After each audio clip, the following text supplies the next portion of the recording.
terus berpuasa dan bertindak, kebenaran firman Tuhan menjadi kekuatan dalam hidup kita. Mari kita berdoa.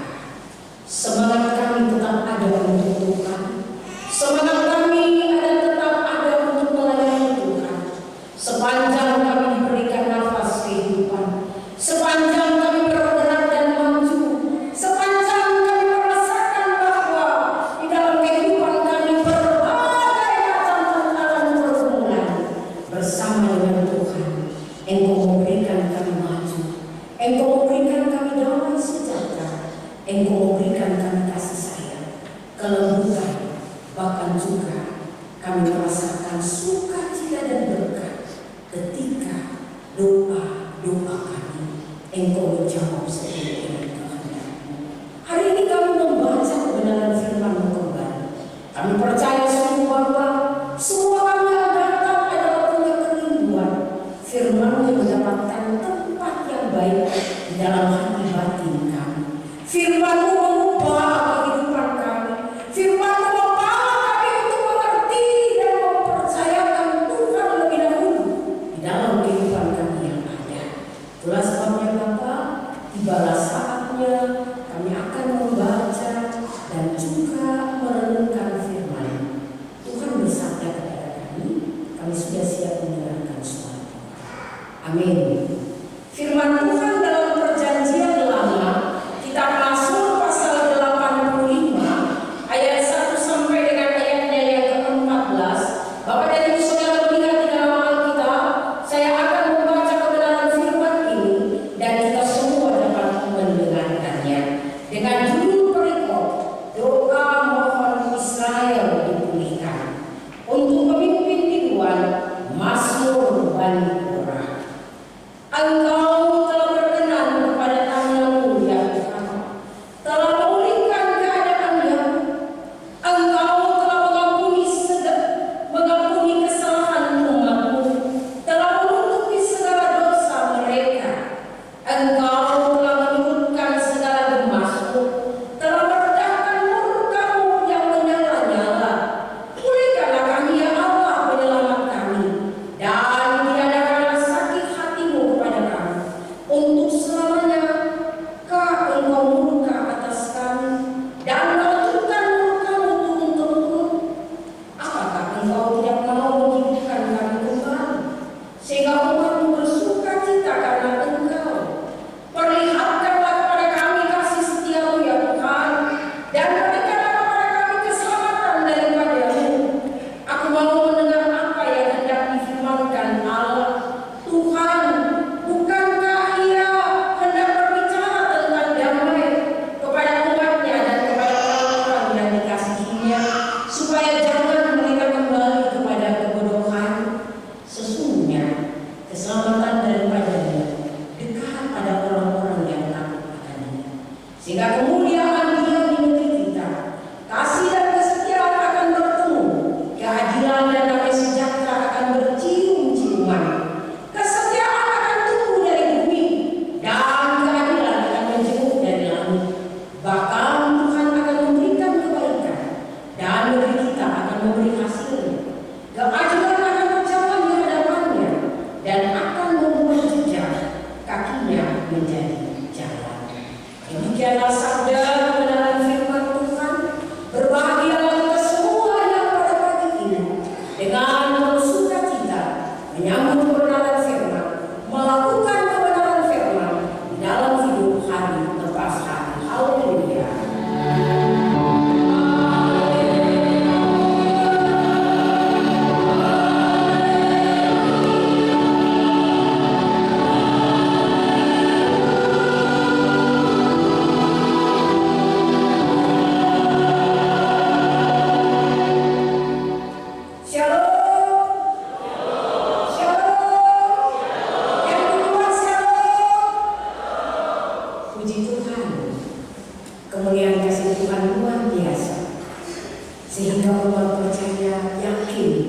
bahwa kehidupan kita sebagai anak-anak Tuhan selalu merasakan damai sejahtera. Adakah damai itu tetap ada untuk kita? Setiap kita melangkah, setiap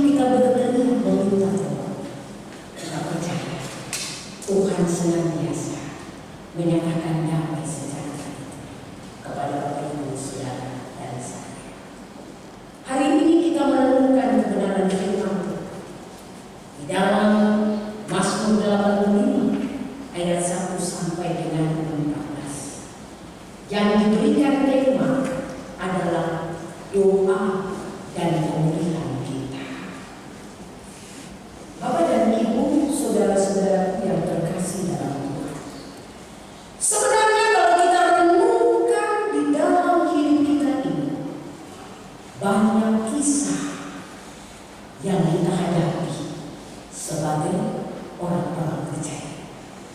Banyak tantangan yang kita hadapi sebagai anak-anak Tuhan. Dan juga Bapak Ibu Saudara, banyak pergumulan, masalah yang kita hadapi. Terjadi karena kita tahu dan harus mengerti ada sikap dan tingkah laku kita yang terkadang kita pandang menurut pikiran dan kemauan kita. Ada sikap dan tingkah laku kehidupan kita yang kita pertahankan karena kita selalu mempertahankan apa yang ada pada diri kita.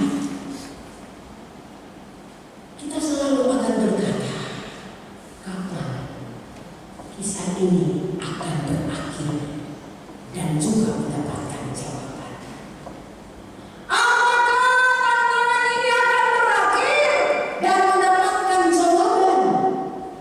Apakah pergumulan masalah dan penderitaan itu akan berakhir dan mendapatkan jawaban?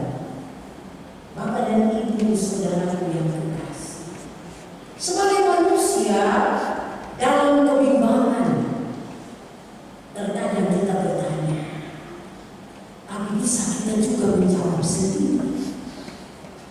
Tapi kalau kita bertanya, justru kita harus bermohon dan berdoa kepada Allah supaya kita mendapatkan jalan keluar, supaya ada keselamatan, supaya ada kasih setia Tuhan yang diberikan terjadi di dalam hidup kita sebagai orang-orang percaya. Hari ini bagaimana kita melihat Mazmur dari Mazmur 85 ayat 1 sampai 14 ini menceritakan tentang doa mohon Israel untuk dipulihkan. Pasti kita semua menyadari, saudara, kita belajar, kita tahu bahwa sesungguhnya Israel itu sebenarnya bangsa yang sudah tahu, bangsa yang sebenarnya tahu siapa Allah, tetapi mereka tidak setia kepada Allah. Mereka menjadi bangsa yang memberontak. Sebenarnya bangsa Israel ini selaku umat percaya, mereka sudah menikmati bagaimana kebaikan-kebaikan Tuhan untuk mereka. Dan juga mereka sudah menikmati penyertaan Allah dalam kehidupan mereka. Apabila mereka mengalami penderitaan, mereka selalu mengingat Allah. Kalau kita bayangkan dalam hidup kita, terkadang kita seperti itu. Kita memberontak terhadap Tuhan. Kita mengatakan Tuhan di mana? Kalau Tuhan sudah tidak campur tangan dengan kita, maka terkadang kita melupakan Tuhan. Tapi saat penderitaan, masalah pergumulan tantangan hidup berat, pasti kita akan ingat kepada Tuhan. Saudara yang dikasih, Israel harus sadar mereka adalah bangsa yang telah dipilih oleh Allah. Allah setia untuk menolong mereka. Allah setia memberikan jalan keluar untuk mereka. Dan kalau kita belajar dalam kebenaran firman Tuhan saat ini, bagaimana ketika bangsa ini ada di dalam genggaman tangan bangsa Babel, dan bangsa ini ketika ada sesudah pembuangan di Babel, bagaimana kehidupan daripada bangsa ini dikarenakan mereka mulai merasa terpuruk, sehingga bangsa ini, Bapak Ibu Saudara, dikatakan oleh Mazmur, mereka harus mendapatkan pemulihan. Mereka harus dipulihkan.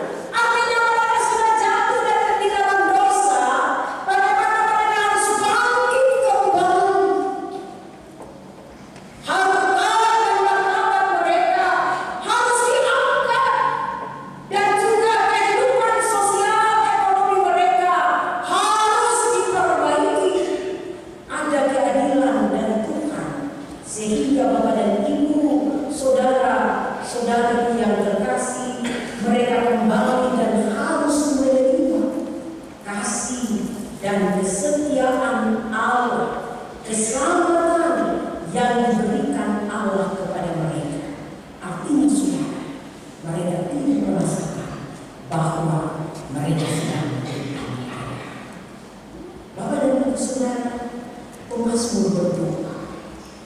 Pemazmur memohon kepada Allah supaya bangsa ini harus dipulihkan. Dan kalau kita renungkan firman Tuhan hari ini, mencatat bahwa kehendak yang dikehendaki Allah untuk manusia, bagaimana ketika manusia itu ada dan merasa terbeban dengan kehidupan dosa. Dan kita menghadapi bagaimana murka Allah yang menyala-nyala. Apakah Allah mengampuni kesalahan umatnya dan telah menutupi segala dosa dan juga kesalahan mereka? Apakah Allah memulihkan keadaan bangsa Israel? Dan hari ini kita juga mungkin berkata, apakah Allah memulihkan pribadimu? Apakah Allah memulihkan keluargaku? Apakah Allah memulihkan jemaatku? Apakah Allah memulihkan kita sebagai orang-orang beriman yang setia memuliakan Allah di dalam kehidupan kita? Saudaraku yang terkasih, ketika saya dipulihkan dari beban kehidupan mereka ada dan harus dikatakan mereka bersukacita. Karena keselamatan dan kesetiaan Allah nyata di tengah-tengah kehidupan mereka. Artinya begini saudara, hidup bangsa ini adalah hidup yang harus takut akan Allah.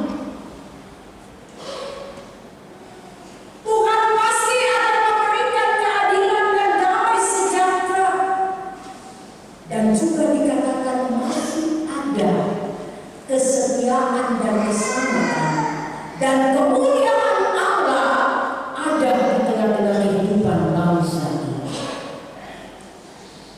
Dan itulah sebabnya saudara, bagaimana kita sebagai orang percaya, ketika kehidupan kita sebagai manusia hanya sementara.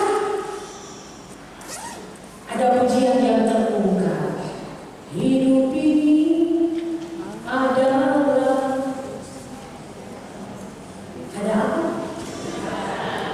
Ada keselamatan, ada kekuatan.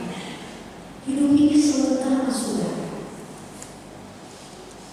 Dan semua kita rindu supaya kita harus dipakai oleh Tuhan. Saya 1 minggu, hampir 1 minggu 2 hari di Biak, temu raya PKB dan karya PKB. Semangat PKB di tanah Papua ini yang hadir hampir 800, bagi saya 8.000 orang. Daftar yang disampaikan hampir 7.989. Bapak-bapak punya kerinduan untuk dipulihkan. Waktu kami membawa materi, saya punya materi itu adalah tips 1 bulan. Waktu saya membawa materi ini, dalam perjalanan memberi motivasi semangat untuk bapak-bapak, materi ini berjalan, saya terharu bapak-bapak, ibu-ibu saudara, karena banyak bapak-bapak yang mengalirkan air mata. Saya tanya untuk Tuhan, kenapa mereka menangis? Saya percaya bahwa mata dan hati mereka ada penuh kebencian terhadap istri dan anak. Sehingga mereka merasa terbeban ketika materi itu disampaikan bahwa hidup mereka, rumah tangga mereka harus mendapatkan kasih karunia dari Allah. Hidup rumah tangga, ketika doa disampaikan, doa itu tidak tersalah. Saya terkejut Bapak Ibu ketika selesai menyampaikan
Mereka bahkan minta Bapak Ibu, karena saya sempat membaca surat kasih, surat cinta dari suami saya ketika tahun 2008.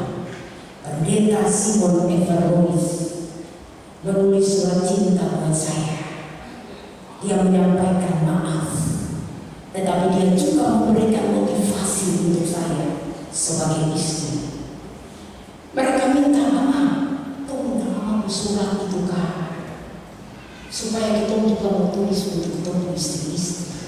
Saya bilang, ini janji lagi, tapi surat itu harus keluar dari hati yang paling dalam. Saya kasih mereka motivasi, Bapak Ibu Saudara. Saya bilang, ketika kami kerja setia untuk Tuhan, doa suami saya yang dia menuliskan bola Agnes dan Kevin, mereka bisa menemukan cita-cita mereka. Mereka bisa berhasil. Dan doa itu saya katakan tidak hanya tersunat saja, tapi kita harus terus berdoa satu hati supaya doa ini tidak terhalang. Anak-anak kita mendapatkan pekerjaan. Dan Bapak Ibu Saudara, saya percaya Bapak-Bapak 7.800 sekian, 900 sekian mereka pulang. Pasti ada yang percaya yang berubah. Rumah tangga mereka akan diubah oleh Tuhan. Saya katakan untuk mereka, bahkan saya sempat menyanyi, hidup ini adalah kesempatan. Kesempatan ini harus digunakan baik, Bapak. Kalau kita tidak digunakan baik, jangan kita katakan Papua merdeka, tapi kita harus katakan Papua harus berubah. Amin. Papua harus diubah. Jemaat-jemaat harus berubah. Pelayanan yang dibuktikan harus berubah dan termotivasi sehingga jemaat merasa terangkat dan kemuliaan Allah itu semakin terangkat. Banyak jiwa-jiwa akan diselamatkan dan mendapatkan pujian. Allah itu adalah Allah yang dahsyat dan Allah yang sungguh luar biasa. Bapak dan Ibu Saudara, kita menghadapi amanah bahaya yang kita hadapi di dalam dunia ini. Kita mengalami tantangan hidup yang tidak sedikit. Gereja mengalami tantangan hidup yang tidak sedikit. Program-program gereja yang ingin dibuktikan supaya jemaat berubah, tetapi juga tidak bisa dilaksanakan dengan baik. Semua membutuhkan biaya, semua membutuhkan uang. Dan Bapak Ibu Saudara, sebenarnya kita sedang mengalami ancaman bahaya yang berat, bahaya yang dikatakan bahaya sosial, bahaya budaya, bahaya ekonomi dan lain sebagainya. Sehingga apa yang terjadi, saudara? Kita bersungguh, kita mengeluh, kita memberontak terhadap Tuhan. Manusia satu hidup mementingkan diri sendiri. Manusia lupa bersaing dengan Allah. Saya terkadang berpikir, Bapak Ibu Saudara, tentang sebuah keluarga ini. Kadang-kadang kita terus lupa yang sebenarnya kita terus harus membangun mesbah di dalam kehidupan rumah tangga. Manusia hidup saling menyakiti satu dengan yang lain. Manusia menghadapi ancaman global, perang nuklir. Indonesia menjadi bagian. Kalau Indonesia ini juga memberontak, kemana saudara dan saya harus pergi?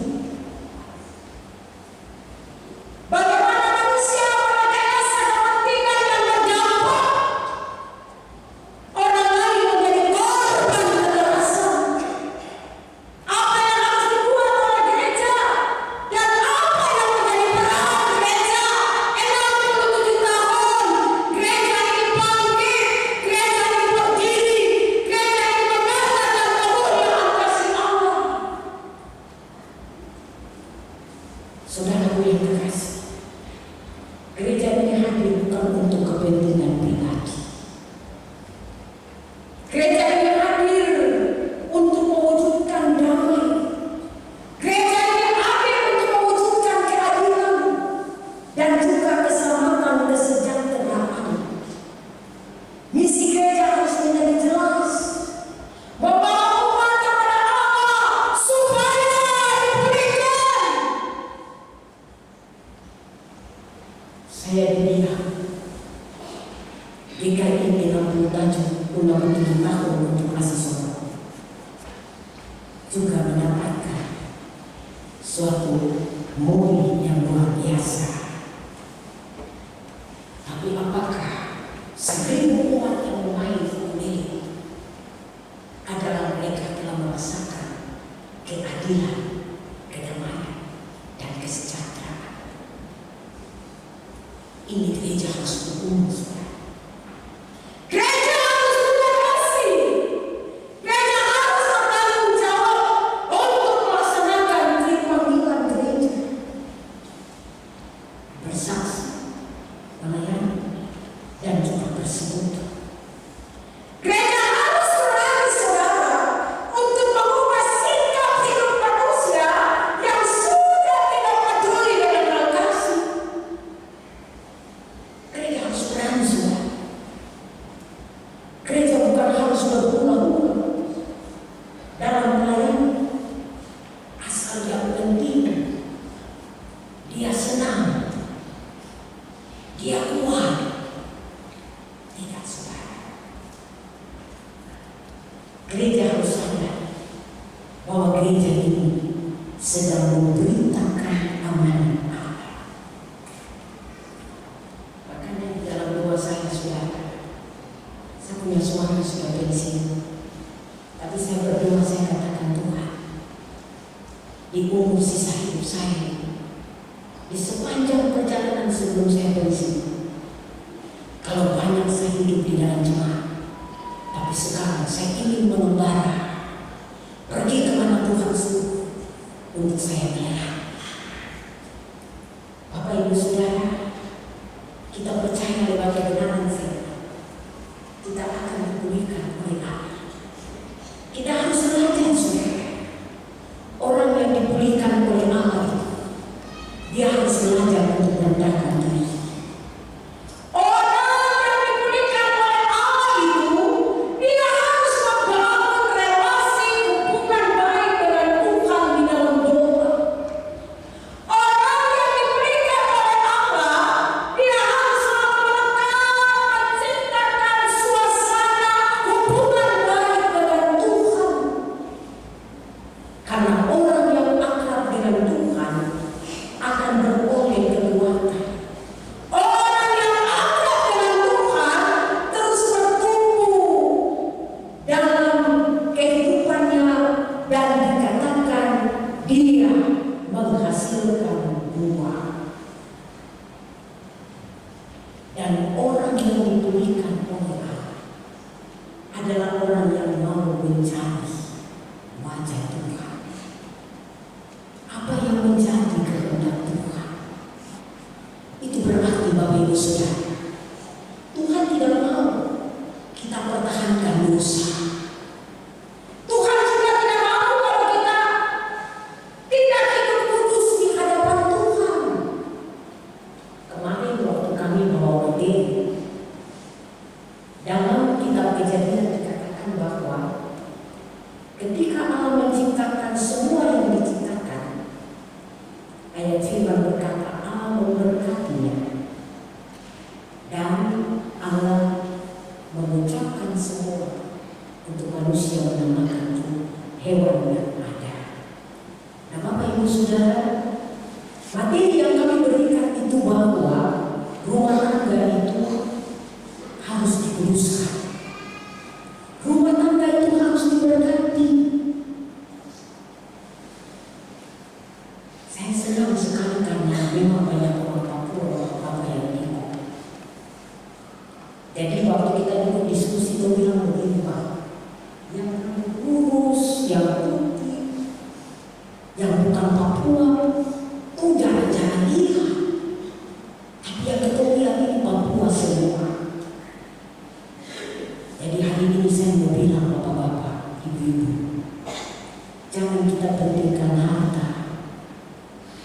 tapi kita mau satukan Tuhan. Rumah tangga itu harus diberkati dulu. Makanya kalau kita memberikan penggembalaan untuk pranikah, itu kita panggil calon suami istri. Kamu sudah tidur sama-sama kan? Kalau sudah tidur sama-sama, hari ini saya mau berdoa untuk kamu supaya rumah tangga kamu itu harus dipulihkan. Kita putuskan dosa. Kenapa doa itu terhalang? Doa rumah tangga itu terhalang karena kita berpikir di kecelakaan jadi pendeta kesini ke tempat sudah supaya selesai masalah. Tidak, saudara. Rumah tangga itu harus dikuduskan. Rumah tangga itu diberkati. Rumah tangga ketika kita memasuki rumah tangga itu harus bersih, supaya perjalanan rumah tangga itu tetap dibimbing oleh Tuhan. Bapak-bapak dulu bilang begini, pendeta, kenapa sekarang baru kamu kita kasih tahu firman ini? Kenapa kamu sembunyi? Saya jawaban begini, itu kalau kena sedikit di jemaat langsung tulis surat ke klasis ke Sidoni, keluar, terlalu. Tapi sekarang saya katakan bapak-bapak, saya mau pensiun ya, saya karena saya sudah saatnya. Jangan kita kumpulkan barang di kepala kita, tapi kita harus lepaskan di dalam nama Yesus, supaya hidup rumah tangga kita terus kita rasakan bahwa ada perubahan yang terjadi. Kenapa? Karena Allah tidak berkompromi dengan dosa. Kita harus bertobat. Kita belajar berubah. Merubah diri dari diri kita, baru kita bisa merubah orang lain. Tanpa perubahan yang ada pada kita, tidak mungkin kita akan mengalami kesembuhan yang nyata. Paradigma dan cara pandang Bapak Ibu Saudara dan saya, kita tidak lagi menilai kesalahan orang lain, tapi kita harus berkata, kalau saya sudah memiliki nilai, bagaimana nilai itu merubah saya? Jadi kalau pemuridan itu diberikan untuk bapak-bapak, itu berarti bapak-bapak sudah memiliki nilai. Dan bagaimana nilai itu ketika kita dapat bisa merubah kehidupan daripada orang lain. Kenapa? Karena hidup kita ini sudah dikatakan bernilai. Dan kalau memang hidup ini kesempatan, Tuhan akan memulihkan rumah tangga kita. Tuhan akan memulihkan keluarga kita. Tuhan akan memulihkan keluarga kita, persekutuan kita. Dan ketika Tuhan pulihkan kita, kita akan melangkah seturut dengan maksud dan kehendak Allah. Mari Bapak Ibu Saudara, kita belajar untuk berkata. Saya punya suami waktu keluar dari Evanta lalu, mereka menempatkan dengan tugas di lapas. Saya bilang, Papa, bagaimana kita punya perjalanan hidup? Saya punya suami bilang, belajar untuk ikut kehendak Tuhan. Jangan belajar untuk mengikuti kehendak diri sendiri. Saya bilang amin. Kenapa saya bilang amin? Karena saya takut kalau perasaan hati suami saya, dia sakit. Tapi ternyata Bapak Ibu, ketika dia terima usia 60 tahun, sampai hari ini, saya bersyukur Tuhan, kau baik. Berikan dia tetap kuat untuk saya dan anak cucu yang ada, supaya kami setia